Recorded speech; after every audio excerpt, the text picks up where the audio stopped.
ದೀಪಾವಳಿಯ ಆಚರಣೆಯು ಒಂದೆಡೆಯಿಂದ ಮತ್ತೊಂದೆಡೆ ಭಿನ್ನವಾಗಿದ್ದು, ಭಾರತದಲ್ಲೇ ಬೇರೆ ಬೇರೆ ಪ್ರದೇಶಗಳಲ್ಲಿ ಬೇರೆ ಬೇರೆ ರೀತಿಯಲ್ಲಿ ಹಬ್ಬದ ಆಚರಣೆ ನಡೆಯುತ್ತದೆ. ಆಚರಣೆ ಭಿನ್ನವಾಗಿದ್ದರೂ ಉದ್ದೇಶ ಮಾತ್ರ ದೀಪ ಬೆಳಗುವ ಮೂಲಕ ಅಜ್ಞಾನದ ಕತ್ತಲಿನಿಂದ ಮನುಷ್ಯನನ್ನು ಸುಜ್ಞಾನದ ಬೆಳಕಿನತ್ತ ತರುವುದೇ ಆಗಿದೆ.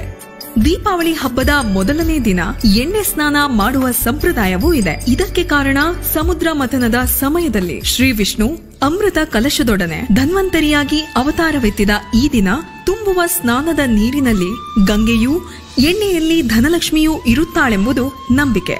ಈ ನೀರಿನಿಂದ ಸ್ನಾನ ಮಾಡಿದರೆ ಆಯುರಾರೋಗ್ಯ ಆಯಸ್ಸು ವೃದ್ಧಿಸುವುದೆಂದು ಮತ್ತು ಸಕಲ ಪಾಪಗಳು ನಿವಾರಣೆಯಾಗುವುದೆಂದು ನಂಬಿಕೆ ಇದೆ.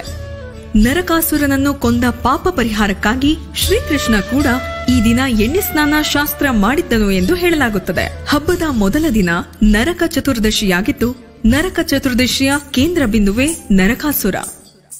ಮಹಾವಿಷ್ಣು ತನ್ನ ವರಾಹ ಅವತಾರದಲ್ಲಿದ್ದಾಗ ಅವನ ಶರೀರದಿಂದ ಒಂದು ತೊಟ್ಟು ಬೆವರು ಭೂಮಿಗೆ ಬೀಳಲಾಗಿ ಭೂದೇವಿಯಲ್ಲಿ ನರಕಾಸುರ ಜನಿಸುತ್ತಾನೆ. ಇದರಿಂದಾಗಿ ಅವನಿಗೆ ಭೌಮಾಸುರ, ಭೂಮಿಪುತ್ರ ಎಂಬ ಹೆಸರುಗಳು ಉಂಟು. ಭೂದೇವಿ ವಿಷ್ಣುವನ್ನು ಬೇಡಿ ತನ್ನ ಮಗ ನರಕಾಸುರನಿಗೆ ವೈಷ್ಣವಾಸ್ತ್ರವನ್ನು ವರವಾಗಿ ಕೊಡಿಸುತ್ತಾಳೆ. ಇದರಿಂದ ಬಲಿಷ್ಠನಾದ ನರಕಾಸುರ ಲೋಕಕಂಠಕನಾಗುತ್ತಾನೆ. ಇಂದ್ರ ಮತ್ತು ಅವನ ತಾಯಿ ಅದಿತಿಯನ್ನು ಬಿಡದೆ ಕಾಡತೊಡಗಿದಾಗ ಇಂದ್ರ ಶ್ರೀಕೃಷ್ಣನ ಮೊರೆ ಹೋಗುತ್ತಾನೆ.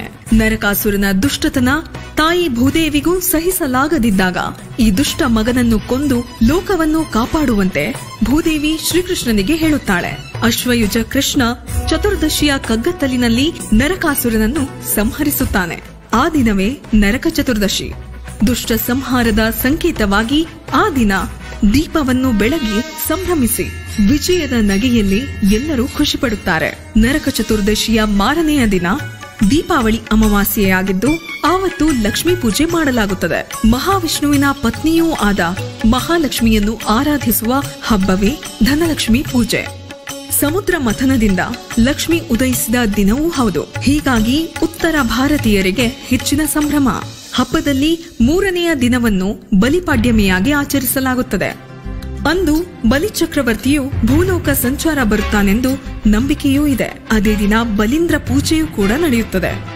ಪೌರಾಣಿಕ ಕಥೆಯ ಪ್ರಕಾರ ಮಹಾವಿಷ್ಣು ಭಕ್ತ ದಾನಶೂರ ದೈತ್ಯರಾಜ ಬಲಿಚಕ್ರವರ್ತಿಯ ಬಳಿಗೆ ವಾಮನ ಅವತಾರಿಯಾಗಿ ಬಂದ ಮಹಾವಿಷ್ಣು ಬಲಿಯಿಂದ 3 ಹೆಜ್ಜೆ ಊರುವಷ್ಟು ಭೂಮಿಯನ್ನು ದಾನವಾಗಿ ಪಡೆದು 2 ಹೆಜ್ಜೆಗಳಲ್ಲಿ ಆಕಾಶ ಭೂಮಿಗಳನ್ನು ಅಳೆದುಕೊಂಡು ತ್ರಿವಿಕ್ರಮನಾಗಿ ಬೆಳೆದು 3ನೇ ಹೆಜ್ಜೆಯನ್ನು ಬಲಿಯ ಕೋರಿಕೆಯಂತೆ ಅವನ ತಲೆಯ ಮೇಲಿಟ್ಟು ಬಲಿಚಕ್ರವರ್ತಿಯನ್ನು ಪಾತಾಳಕ್ಕೆ ತುಳಿದು ಬಿಡುತ್ತಾನೆ.